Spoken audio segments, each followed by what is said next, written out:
please bear with me, that's my first audio recording. So what I'm doing here is I'm preparing the tiles for the house. So I'm going to have 4 tiles that I will be scattering all over the house. And when you see the Animationnodes tree, it has nothing to do at all with the video. I'm just preparing the tiles. So here I'm playing around with the new bevel custom profile.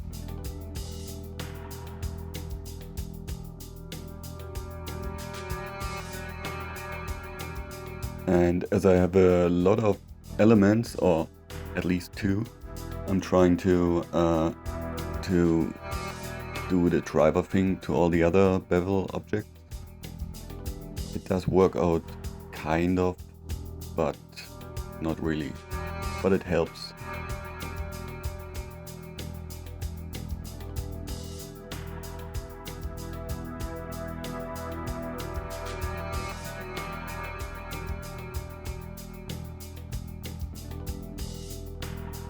Here, as you can see, it's a lot of fiddling around. And now I'm almost set up. I'm just struggling to get a new viewport, or a better viewport. And I'm trying to put in some window.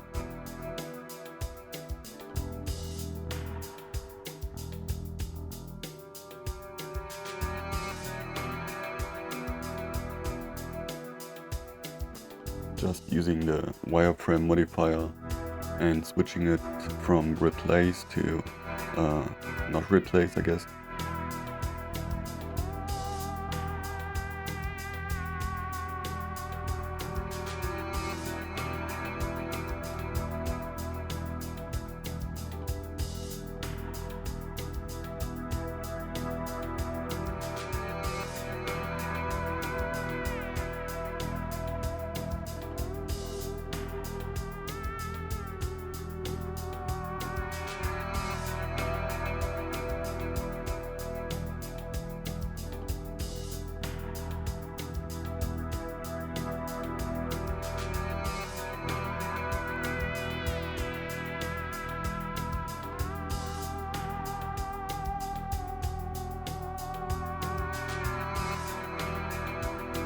Alright, now the first tile is done.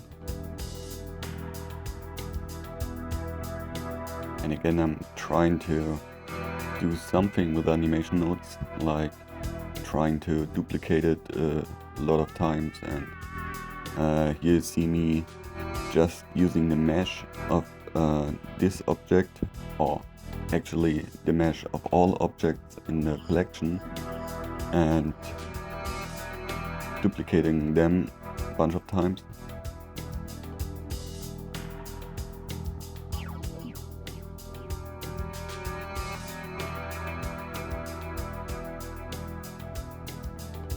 Yeah, it doesn't really make sense. Will be deleted shortly. But so it goes, you all struggle and fail, and then you do it again, and maybe this time it's going to go better.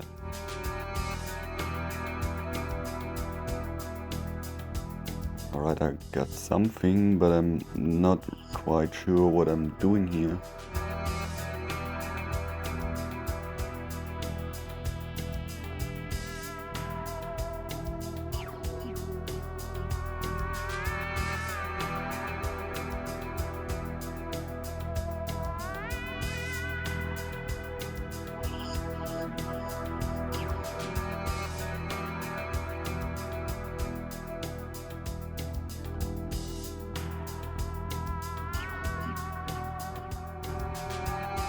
Yeah, just delete it and go from here.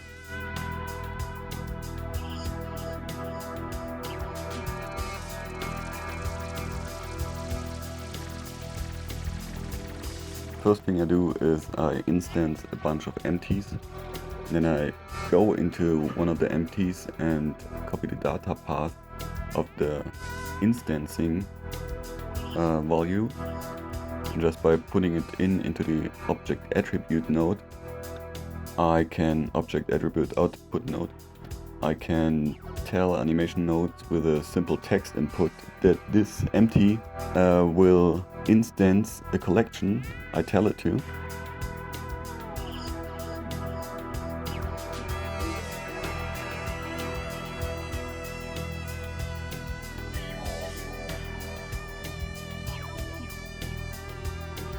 So I'm setting up a loop so that I don't have to do it all the time. And I'm putting in my collection that I want to instance in there.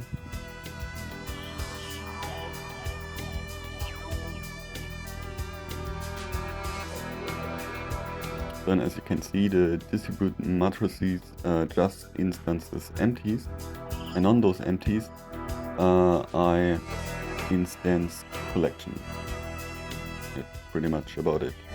And afterwards, all these empties with their collections will be sent to a special place in 3D viewport.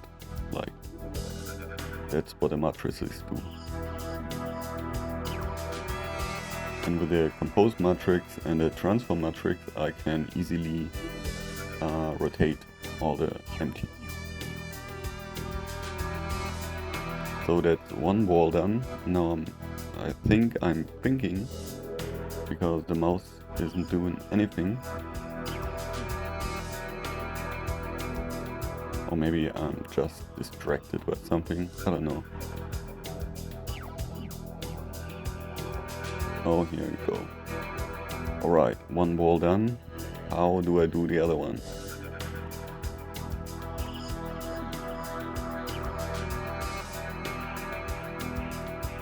I'm still thinking. I'm selecting.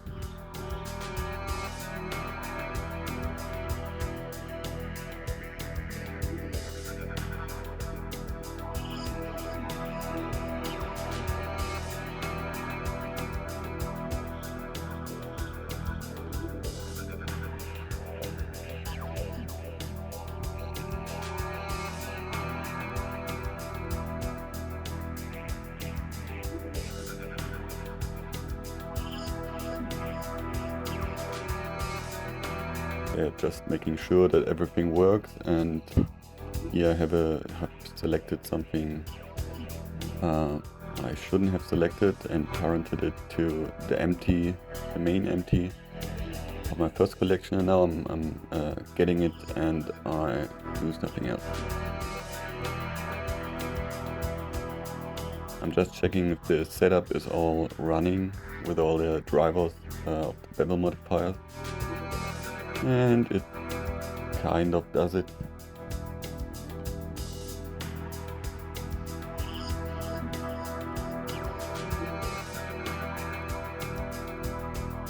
Yeah, all my tutorials, well, tutorials, they are not tutorials. It's just me recording what I'm doing. And as you can see, it's not very structured. It's just throwing in nodes, connecting them, check what they do.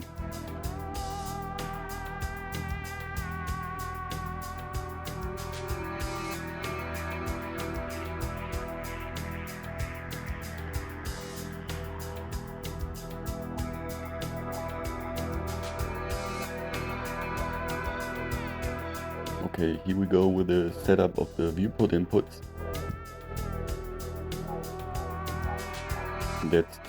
That node is actually very helpful if you want to have something controlled by the viewport.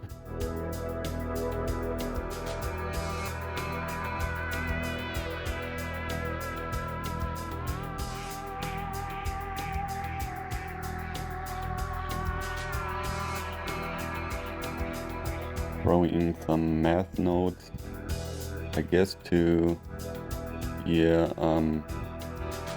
it's the positioning of the wall. So what you do is you have your step size, that's actually your wall, your tile size, which is 2 in this case, and you like divide it, and then you put it into the translation of the Z vector. Well, I guess it's completely wrong what I'm telling you. Just stick to the nodes.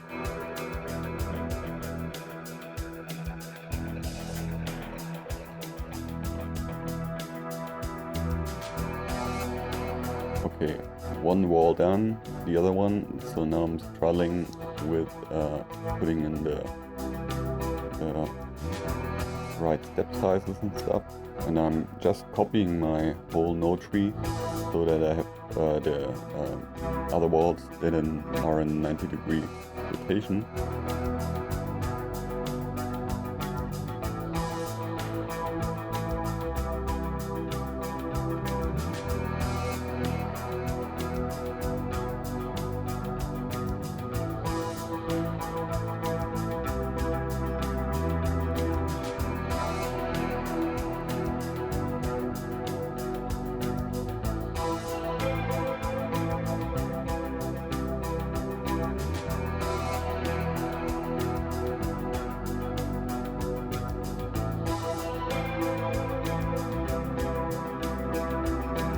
Yeah, doing the math node thing again, just having my x or y divisions and dividing that by 2, so I get the half the length of everything, and this half length is then the z or y vector, which I can put in to make this all work.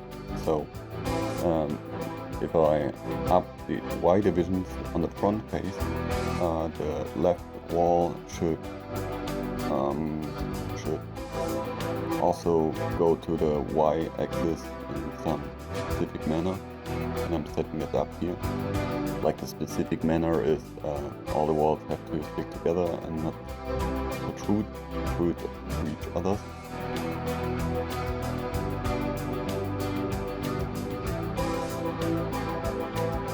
And it's just fiddling around until it sticks. You throw something in and you just wait that it sticks. Here we go. I've actually done it, but it's the other way around, and I have to flip around with a rotation. And that's just the Y component. Now I have to do the X component of the wall. What is that component? I don't know. I don't get these X's. That's the same thing, just dividing by 2, getting the actual distance that this wall should have. And first and foremost, I try it out. I check what numbers should come out, and then I'm doing my node tree. So in this case, I want to have something like 7 for the X component.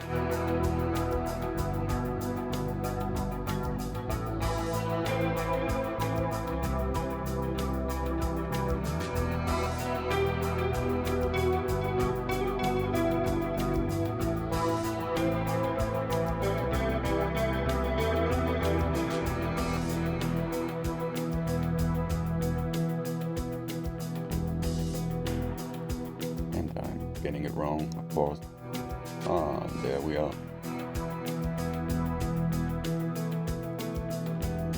Okay, that's nearly half of the work done. So I prepared the right angle with all my settings, and it worked, as you can see. So now it's just a matter of duplicating that and rotating it like 180 degrees.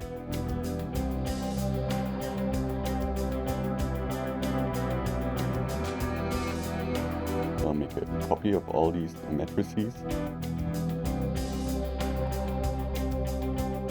and I transform my copied matrices, and with a combined matrix list, I just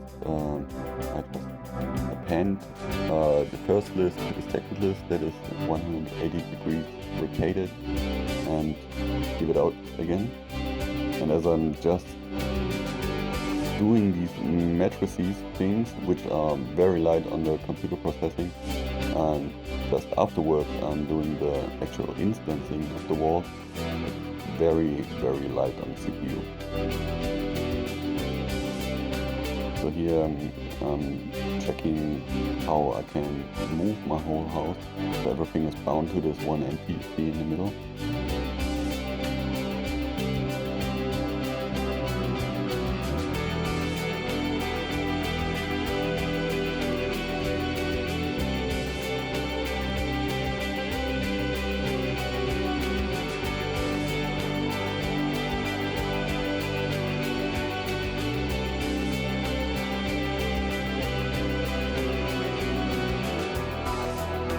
Now I get that I just have to switch the X and Y components.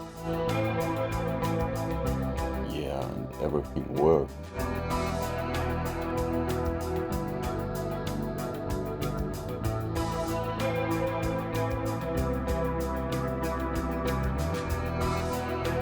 Here we go. So everything is bound to the empty now, and all the X and Y divisions and the Z division is actually working.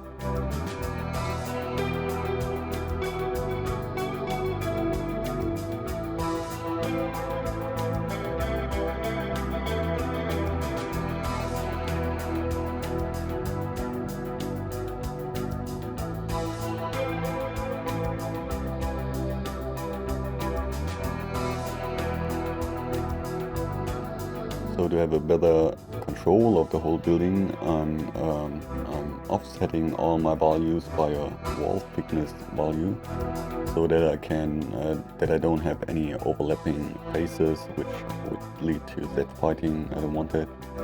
So I have this wall thickness component to just offset my X and Y values for the walls.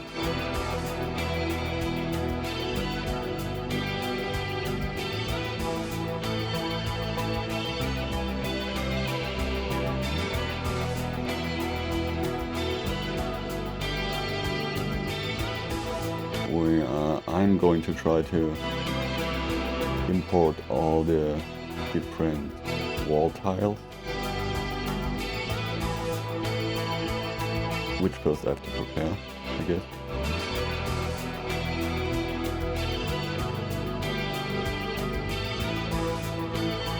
Okay, you see me now doing some modeling stuff.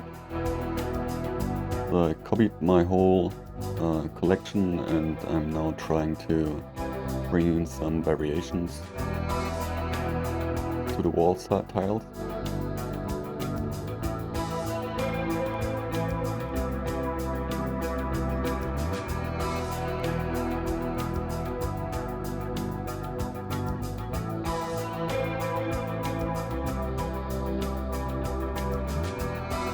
I could have sped this up, but I guess it's already sped up, so I didn't bother.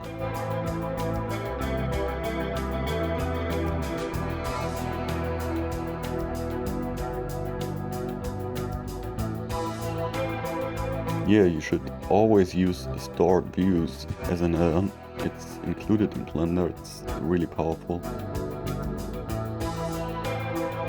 Okay, now I have my different, so you see create collection lists, and I put in my wall tiles, and I feed it into a loop, and in this loop every empty I created just picked one of these objects in my collection or the collections and instances it onto the different empties. So with very little variation you get a lot of proceduralism with Animationnodes. So I just have 3 walls, one without any window, one with a big window, one with a small window, and here I'm trying to prepare a list of out of these 3, so that I can like control the variation. With fill list you can actually well, what the word says, you can fill lists, so everything in Animationnodes is just lists, in this case a list of collections, and normally my list is just 3 tiles long, but I can stretch this list or fill this list. So to the first 3 there will be other collections added.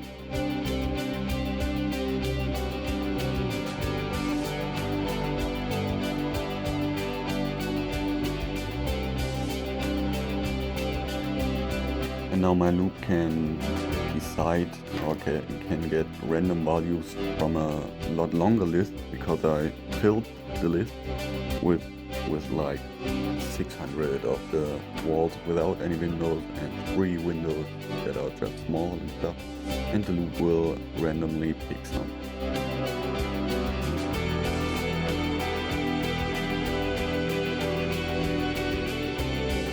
So here just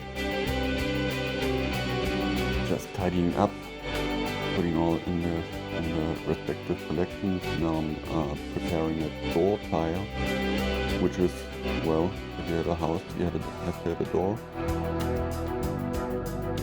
And with Lily's surface scraper, which is really great, I'm checking for some wood texture I can put on.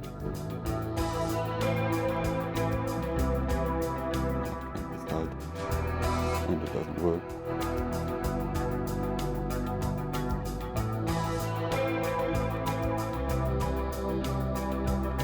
Well, so now I see that the 3D asset one doesn't work really great with Lily's surface add-on, and I'm switching to PC0 textures, I guess. Here we go. In order to place the door somewhere, I'm going to up my node tree somehow. So I'm trying to get one empty out of all the empties that are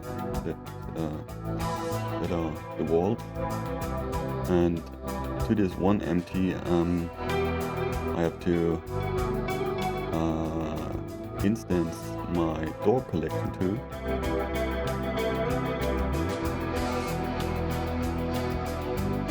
Yeah, and what I do here is I'm preparing my loop, so wherever the door will be, there has to be no wall tile. So all the empties have a special number, like from 1 to 200, I don't know how much. And with this B value, I can control where my door will be. And the loop also controls that there are no wall tiles at all where the door will be. And as you might expect, this number is always different. The number of empties is always different depending on how many X and Y divisions and Z divisions I put in. So the door will randomly jump to the second floor, third floor.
Yeah, here to have it as procedural as it can get, I'm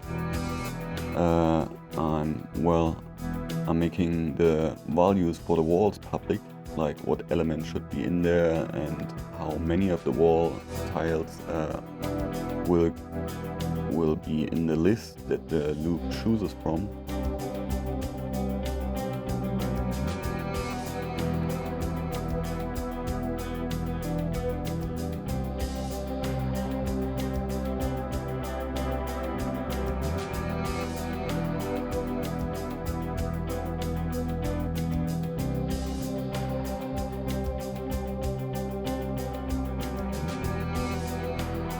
So, well, that's the walls. Now we have to go for the roof, I guess.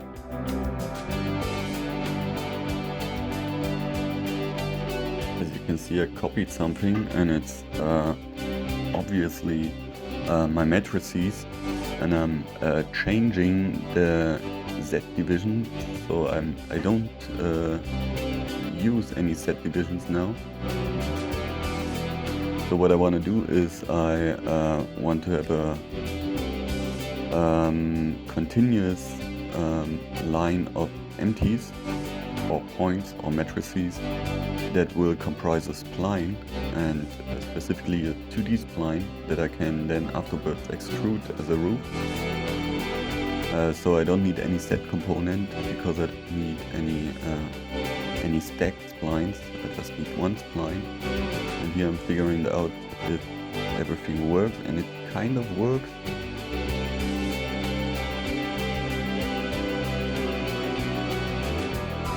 But the order of the points is somehow reversed or not right, I don't know. You can see it there, it's like not a roof at all.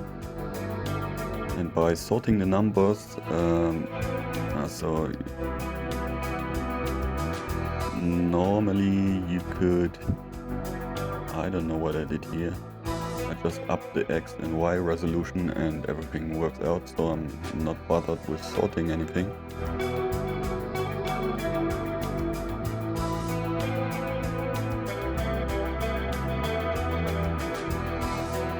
Yeah, with Animationnodes you can, every object you generate, you can put a material to with object material output, which I did here. And now I'm trying to have a spline with a bevel object or a tapper object to have something like a roof, something with an angle. But it doesn't work out.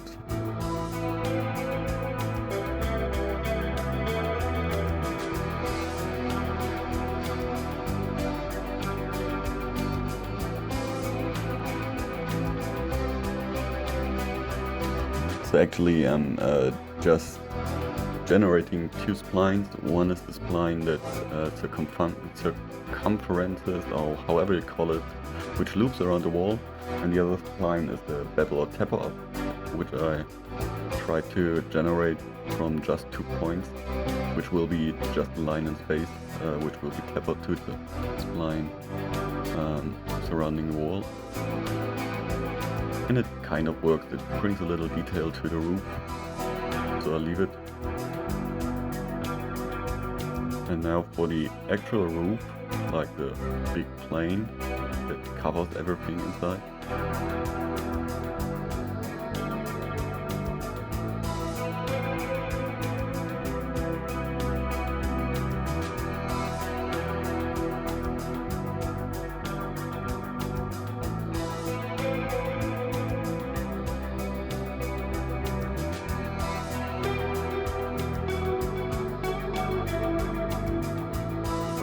Here is the part where I'm trying to put in the real value for the 2D curve.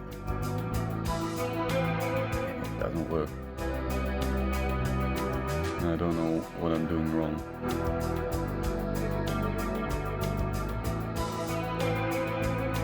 Did I spell it wrong or what? I just want it to be a 2D curve and to have something and be closed inside. So I'm trying a new one.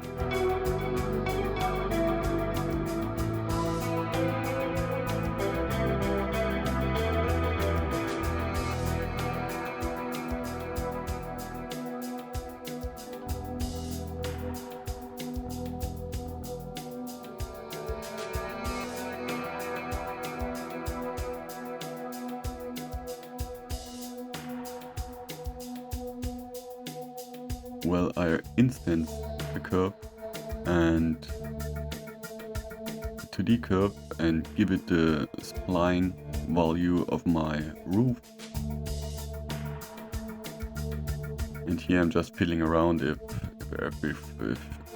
I can get it to look something special, but well, it didn't work out.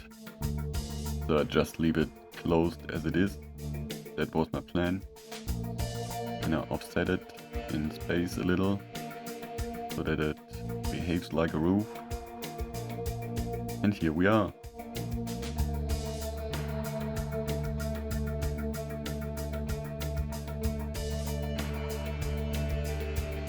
So the roof now doesn't move with the building.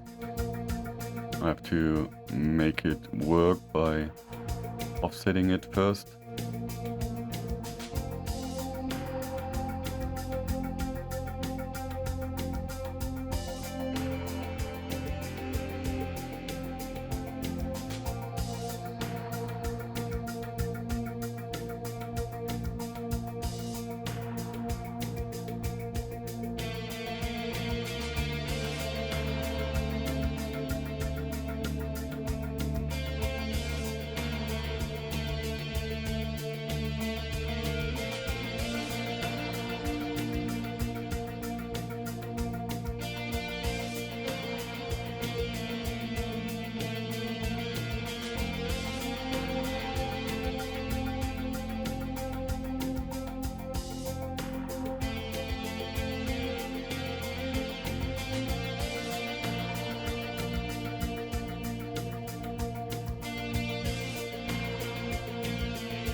So usually it's a flat shaded, and now it's being shaded like a box, which makes it easier to texture a spline.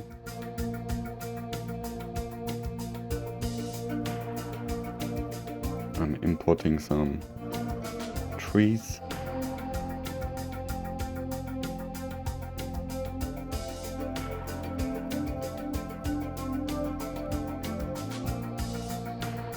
To make it look good.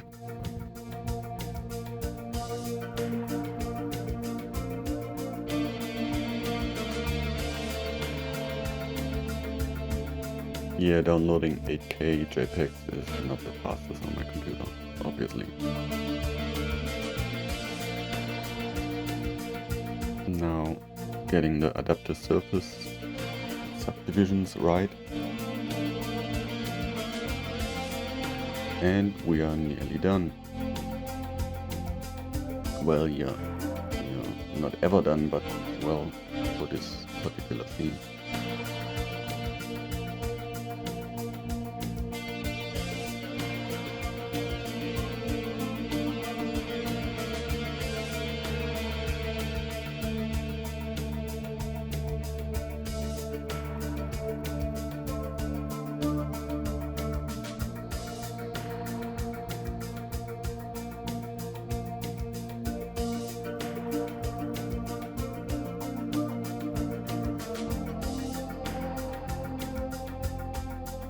Here I'm just doing a backdrop for my scene, searching for like trees and stuff I can put on this cylinder.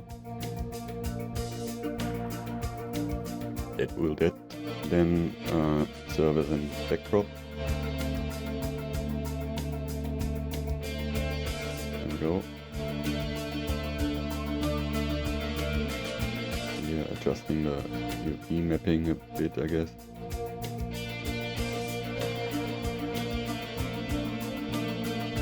I'm trying to reduce the white alpha thing, the fringe in the alpha.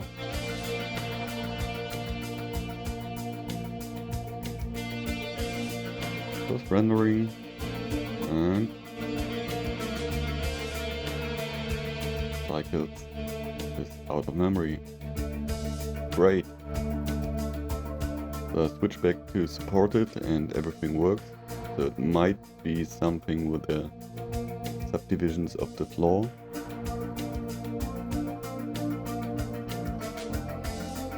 So now I'm first time I'm really testing my rig with everything on there.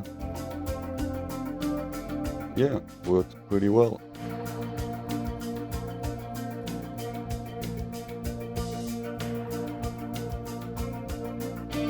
I know that's not a real tutorial, so I didn't really go over what all the nodes do and stuff, but you might get that somewhere else.